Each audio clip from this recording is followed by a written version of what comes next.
koodajäljed selle tee peal, mis külgneb rendimaaga.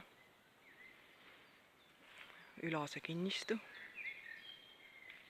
See tee läheb Andres Turnase Härberi suunas ja siin täna 17.40 ajas mööda teed Andres Turnas oma Škodaga taga meie kitsi.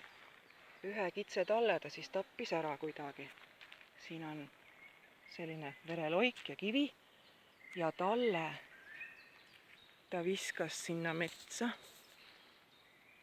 Kus kohas see nüüd oli? Siin.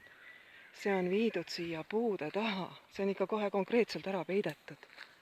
Ma ei taha sinna jälgi rohkem teha. Natuke zoomin, et see valge asi on nüüd kitsetall. Ennist ma küll käisin pilti tegemas. Et sellises kohas siis tee ääres.